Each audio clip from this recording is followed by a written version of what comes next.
the black and white.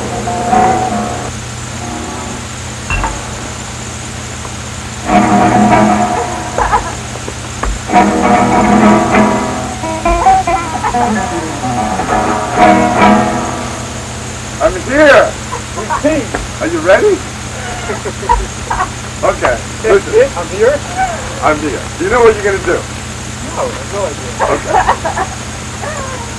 I'm going to play guitar. What if I go into history?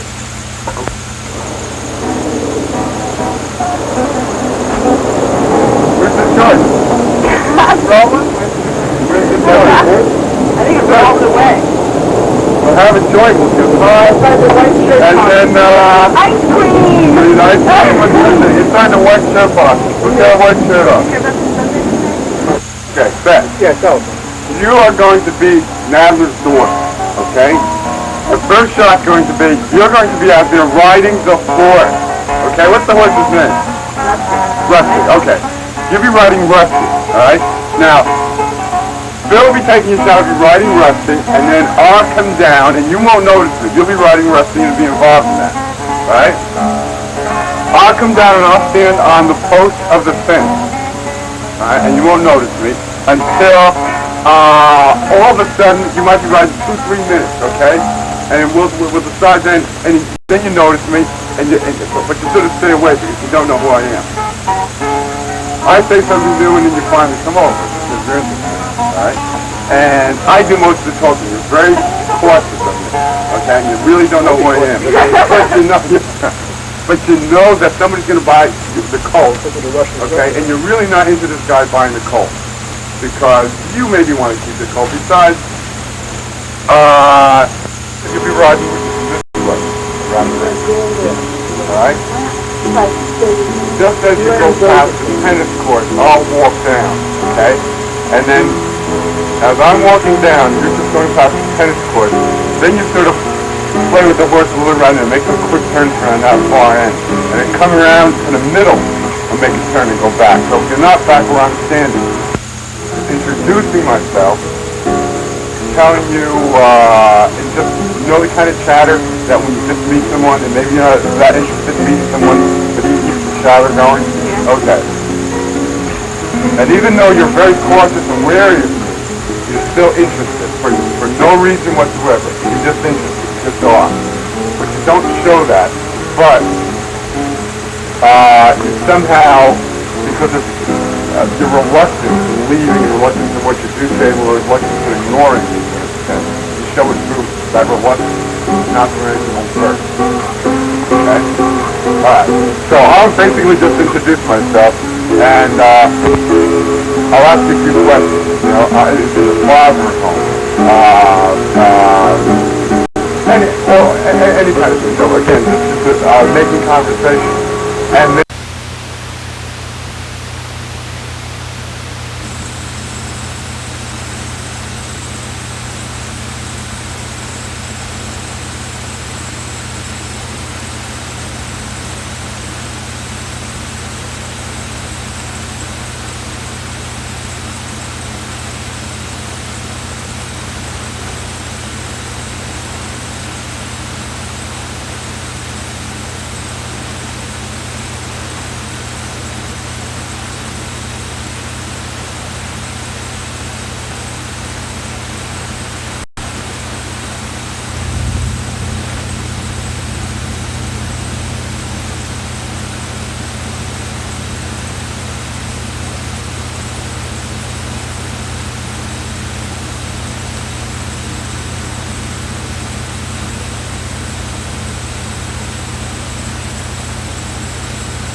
going to present over the next 30 minutes what we feel is one of the most unusual, unique demonstrations of equine activity, taking you all the way through Rusty Girl's normal habitat,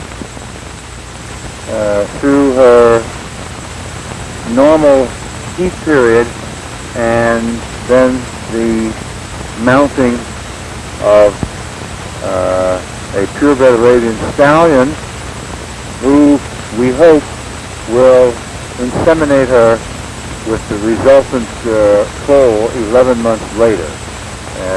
This presentation, being photographed by that well-known Mr. B, Belpasso, is something that we feel will be revolutionary in its field. In her very, very natural home surroundings, her two pasture mates are Blackie, that's the black horse you see.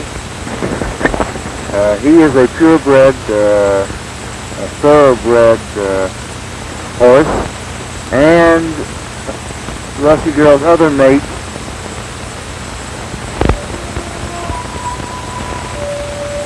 We're at Marty Mather's Reldan acre, and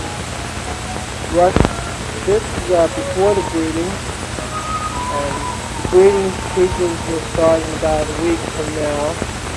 We have Laura Salisbury here. Laura's girl from Paramus in the near vicinity of Reldan acres, and she has experience breeding horses. She has a small horse herself, but she has ridden from a foal and has the mare which bred the foal. Laura is quite an equestrian, has taken many lessons from Jean Rosen down at Rainbow Dam, and she is quite a lady when it comes to riding, as you will be able to see. Laura, did you have any difficulties when you bred your pony? If you was the name of it, Dapple was the pony's name, and the mare that came out was Rona, and it was unexpected, wasn't it? What a surprise!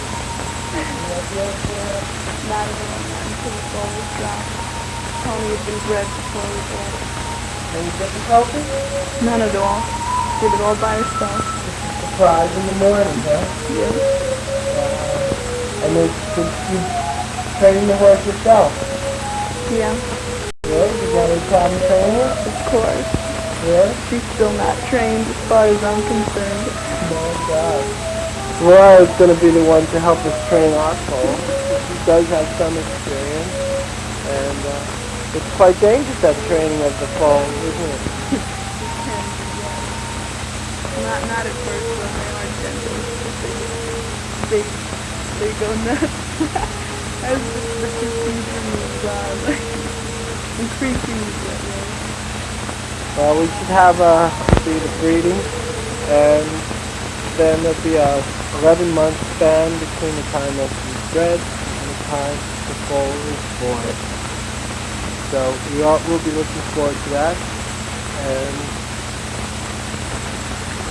we're going to wish Rusty the best of luck, because I'm certain she's going to need it. Rusty's a 7-year-old, and sometimes it's very difficult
Over 15 hands. But I've tried for years and years to breed this mare without success. I've vets and had shots and everything else and examinations, but we were never able to get that mare to be bred. He would take the service of the stallion, but never conceived. And that went on for several years until finally we gave up. But normally, if you get a mare and breed her in her 4th or 5th year, and then breed her consistently every 2 years, every year, she will usually conceive. And that can go on because it's my first mare. Her last foal was born when she was over 20 years old. And it's the only, that particular one, the last foal that she had was Ibn, the one that is now down in Tennessee. But that particular time was the only time I ever had a vet, because I thought the mare was getting older and I probably should have someone who had a little more knowledge than myself. And after the foal was born, well, they don't always clean, but within 2 days they'll clean. And he said, well, I wouldn't leave the mare this way. I said, please let the mare alone. I said, I've had this experience before, and within 48 hours, well, this Rosanna will come out and she'll be all right. Oh, no, you're old-fashioned, the vet said. Well, he went in after Rosanna, and whatever he did, he started bleeding, and he was dead in an hour. I could have killed him, but because he couldn't bring her back to life. For all my life, I have loved horses from the time I was just a small boy. And the second money I ever earned, I purchased a donkey. And I walked from Midland Park to Upper Saddle River and led the poor little donkey home. We called the donkey Zuzu, and I had her for many, many years. From the donkey, I graduated into other types of horses, just plain horses, nothing that was registered. In fact, one year,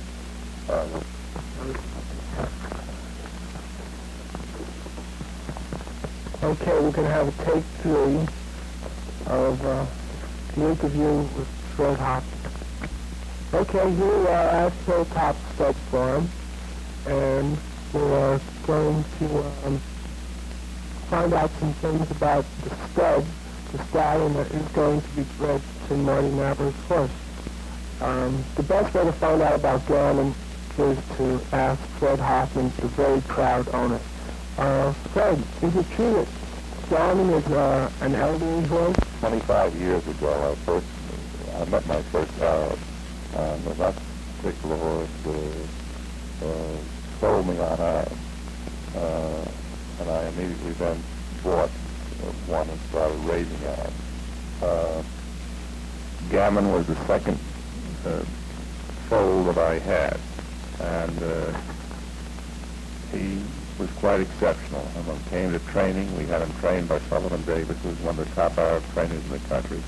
And my wife, as a youngster, rode him and was in many shows. He won many ribbons. There are many excellent things about the Arabs. They have great endurance.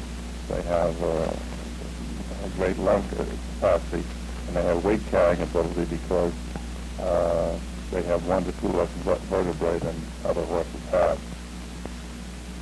I have not used Gammon on my own mares, but have used bred my own mares to national champions such as Hanref, Indy, and Petty Jean. Gammon has been used, though, on outside mares and also Welsh ponies that I have. And they have done, those foals have done very well. In fact, one was jumping in Madison Square Garden, and Mrs. Martin Luther King has several of them down in her farm in Alabama. Our farm here for many years has been used for horse shows that we've allowed the Arabian Association to put on. And also in 1976 we had the wagon train here with some 21 wagons and some 20,000 people here within the afternoon and evening. Like that, you would expect No, those kind of things can happen quite often. Usually when a horse is 8 years, or a mare is 8 years or older and hasn't had a foal in that time, they're pretty hard to breed. I at one time bought a beautiful mare, because I always try to get some size in Arabs. And I went up to Connecticut and I brought home a mare that was it was 15 hands.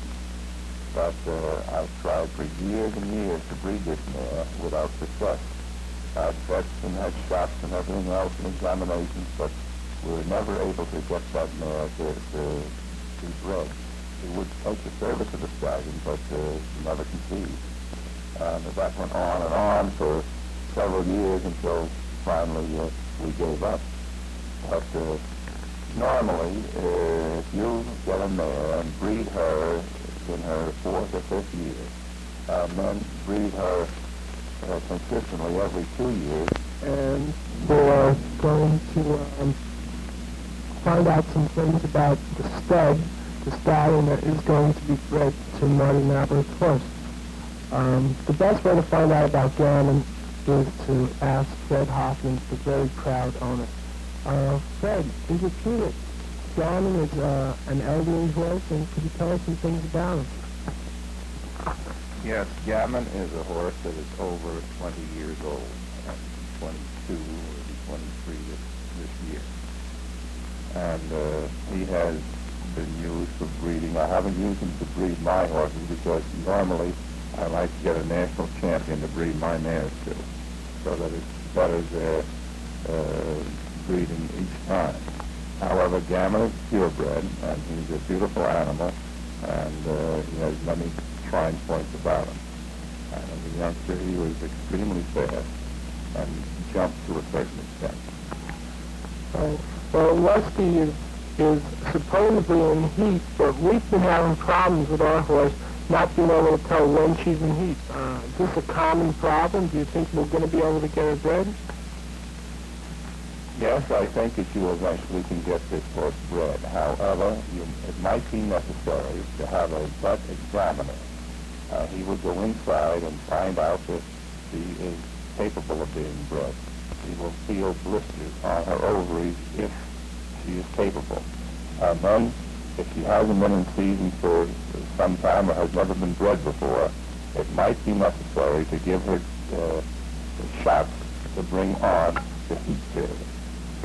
one amazing thing, like Fred, you tell me that gammon actually will not mount, which the breeding is called, the mare unless it's the exact right time. I mean, they know this by instinct. How does the stallion know? I think that a stallion knows this both by instinct and smell. When a mare is ready, she does give off a certain juice and a certain smell. And if she is not ready, she absolutely will not take the stallion. She'll kick him. Another thing, usually she'll be in season for 5 days. The middle day is the most important day. However, gammon semen stays alive in a mare for 36 hours, where her eggs can be fertilized for a 24-hour period. So if you've got that difference of 36 and 24 is the time that she can conceive. However, when she is out of season, we usually breed them every other day during her heat period. And as soon as she refuses a stallion, you know that she's caught. And she will refuse just as soon as the heat period is over.